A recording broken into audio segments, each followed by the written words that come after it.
head coach, Just Jon not to Cooper. play them. Oh, yeah, just to play them. To go to Tampa is great. To play them, not so much. No. Jon Cooper joining us on the line. Jon, welcome to Tim and Sid. Thanks for doing this. Appreciate it. No worries. This is thanks for having me on. And just for the record, I am a little bit a fan of the little break in the schedule right now. It's much needed for us, I'll tell you that. I mean, obviously the Victor Hedman situation's out there. I mean, but at this point of the season, Jon, I guess what I'm hearing from you is every team at this point of the year, regardless of your place in the standings, there are bumps and bruises and there are things that need to be cleared up, and time is a good thing, right? Oh, there's no question. And the one thing, I think last year when it was the first time of the 5-day break, and I think the difficulty with it last year was it was spread out over 2 months. And so teams were all over the place and who was getting breaks and who was coming out of them and who you were playing when they were. And it was probably maybe a little unfair along the way. And what they did this year is they basically fit all the teams in basically a 2-week span. And so that's why you're getting the limited games, the 2 or 3 games a night. But I like the way they did this year. You know, one team's off, and basically there's like 8 other teams that are off, and we're all sharing the same break. So it's actually really good. But in saying what you were saying, it's not so much either to the bumps and bruises and the lingering effects of a long season, but for me, it's like the mental break, like just to get away for a while and not have to go through the daily rigors of practice, competing, and all those other things that go with it. And so in the end, it probably, it might make the game a little bit better going down the stretch. I was listening to the experts on Hockey Central at noon, and I might throw air parentheses around the experts on Hockey Central at noon. But they were saying that having them so close together, the All-Star break, this break for many teams, they were saying that might be a little bit of a problem. Do you feel like it's too condensed and maybe you need to spread it out, or I'm good with the 3 kind of breaks in a row? Well, the one thing about the All-Star break, there's the premier players on all the teams aren't getting that break, and for all intents and purposes, like for us, right going into the break of the All-Star break, I think we're playing in Philadelphia, I believe. So then it's a late night coming home, and then we open up in Winnipeg. And so really all that's doing for us, like we have an 8-game road trip, and that's splitting it up for us. But right. By the time you get back and then you get your day, and then all of a sudden it's like, oh, we got to play again. So that actually isn't too much of a break, and hockey's still going on because of the All-Star game. So I don't know. The All-Star break, it's great and everything, but that 5-dayer is actually where guys legitimately, can get a break, and so it's not too bad. Well, Victor Hedman has now been forced to take a break for you.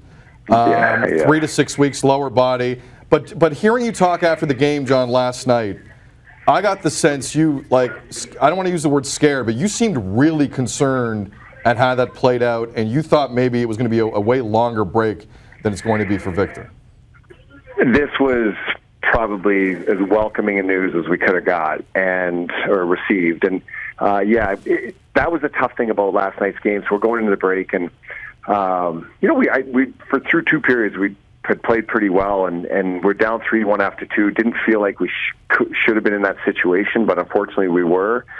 The trouble was we went into the room and everybody saw Victor. Like nobody went to the locker room right away. Everybody went to the medical room to see him, and you could just see like the air in our life get sucked out of us right into between periods, because nobody, everybody right away thought of Stammer, and what had happened to him, and how we'd lost him for the year, and what was this going to be the same situation? But fortunately, right now it turns out it's not going to be. So, at the time, if you're going to sit here and say, we were hoping just not to lose him for the year.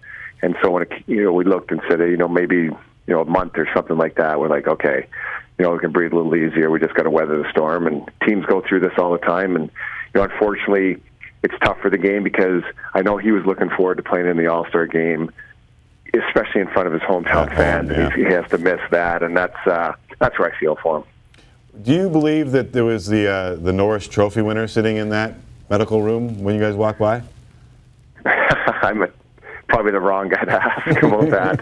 I do know.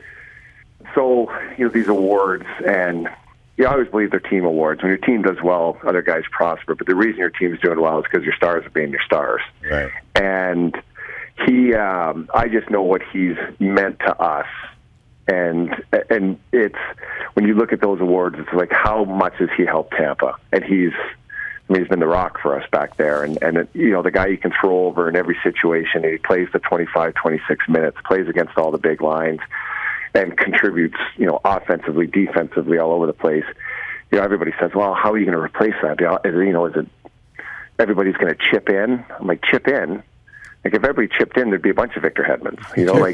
That's a tough loss. I just look at it reality.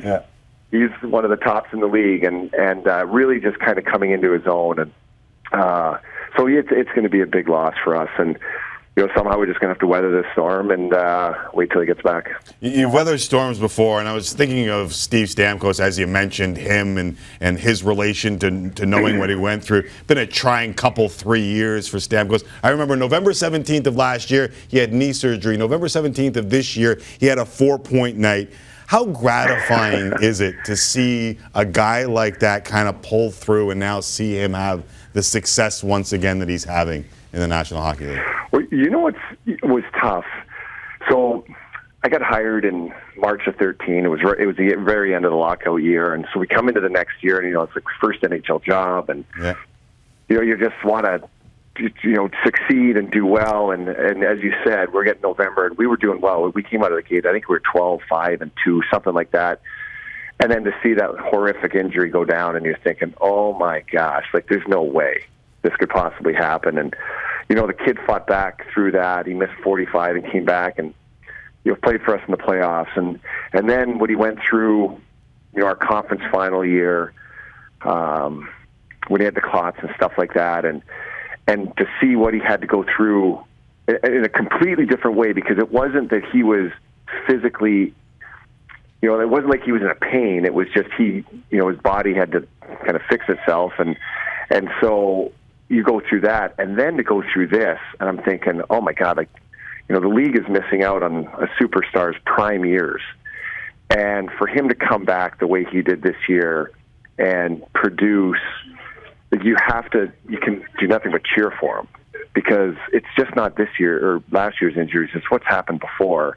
And for us to be in the position we are as our team, and Stammer have the success he's having, there's nobody who deserves it more than him. Stamkos having an amazing year. Obviously, Nikita Kucherov. Yeah. And you don't have to be some hockey expert. Just open up a website and check out the scoring leaders. John, I think I have a handle on who Jonathan Toews and Patrick Kane are. I have a handle on Connor McDavid. I have a handle on Austin Matthews, Sidney Crosby. Kucherov may win the Hart, and I don't know a damn thing about him. Who is this kid, and what's he like? Well, first of all, he's from Russia. Played in the Quebec League, and no. So I'll tell you about Kuch. So there's a couple things I can say about him, about his on-ice ability, and again, I've been in the year. This is, I think, my 5th year now, and so I've got to kind of get accustomed to who's in the league, and I got a good feel for him. But he's the one guy, and there's a hand, maybe you can count on one hand, that when he gets the puck in the offensive zone and he's cutting across the middle, every time he winds up to shoot, I think it's going in the net. And you don't think about that with a lot of guys. Like, it's those kind of hold your breath moments, like this might go in. And the reason it's gotten to that point, because he had this, he's kind of got that it factor when it comes to putting the puck in the net. But when he came down this summer, and Tampa is an unbelievable place to play, but Tampa in July may not be the place you're picking as your destination point right away, just because it's so hot and humid. Yeah. And he comes back in July, gets the ice at our practice ice facility, and it's a public rink, and rents it out and goes 5 days a week, every single day, and just worked on his game. And I thought, okay, I actually was a little nervous for it, because I'm like, he's going to burn himself out here.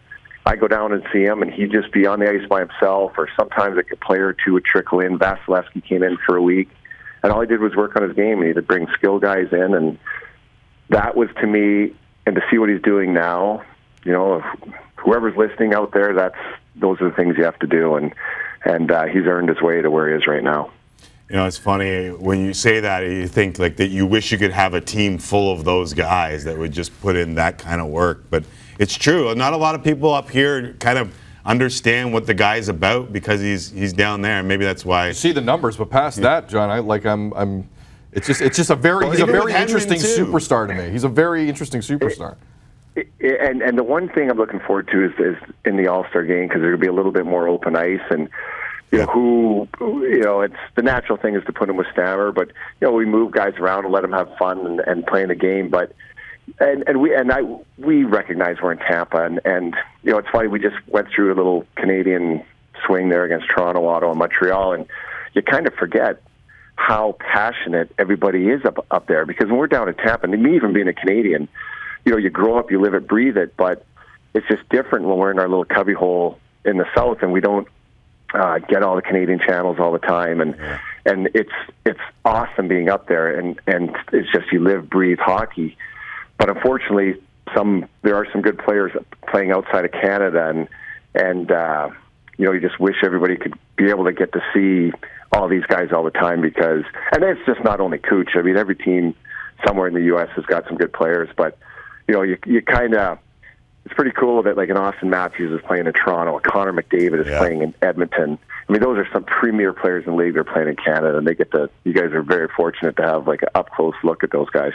Well, you'll be very fortunate with the All-Star game, and Cooch puts in the work, but I know you put in the work from the Central States Hockey League to the USHL. Congratulations on your success. Enjoy this week, too. Yeah, really excited about it, and just to be surrounded with these guys. I know when I was fortunate enough to be included in the World Cup and then coach Team Canada. Yeah. Just to be around these players is so much fun, and so really looking forward to it. All right, well, enjoy it. Thank you very much for the time. All right, guys, take care. There is Jon Cooper, head coach of the Tampa Bay Lightning.